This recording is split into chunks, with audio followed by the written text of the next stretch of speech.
Hi guys, I'm very excited to show you the mask I made in the Lido art class last week.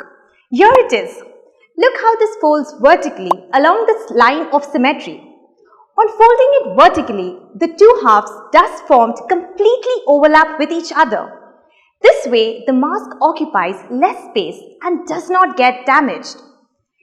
Is there any other way in which you can fold this mask such that the two halves will overlap each other? Let's try to fold it horizontally and diagonally.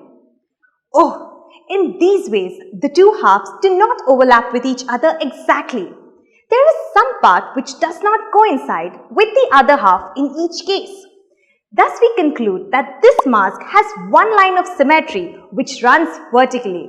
Let's try to explore some more figures and understand their lines of symmetry, shall we? Here, I found something from my Diwali collection. This is a Rangoli chart. So colorful and bright. Observe that this is a square filled with the design and colors.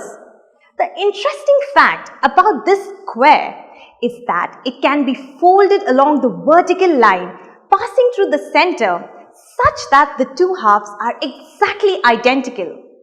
This square can also be folded horizontally and along both diagonals such that the two halves thus formed also overlap each other and are identical. So a square has four lines of symmetry. One line of symmetry runs vertically, another line of symmetry runs horizontally, and two lines of symmetry run along each diagonal. I'm curious to know how many lines of symmetry a rectangle has. Let's try with this cutout. We can fold a rectangle to get two identical halves across a vertical line and also along a horizontal line. The two halves thus formed overlap each other exactly.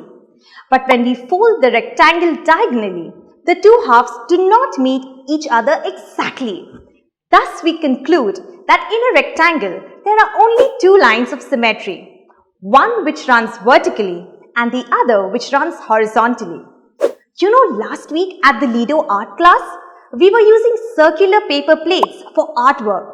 We folded it in many ways and interestingly, the two halves formed on folding the circular plate overlapped each other exactly in all cases, vertically, horizontally and diagonally.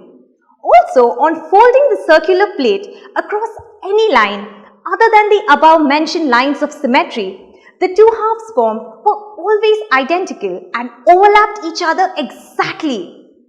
This means that a circle has infinite lines of symmetry. Wow! Isn't that cool? I suppose now you can easily find the lines of symmetry for different shapes and figures. Time to get into action. See you next time.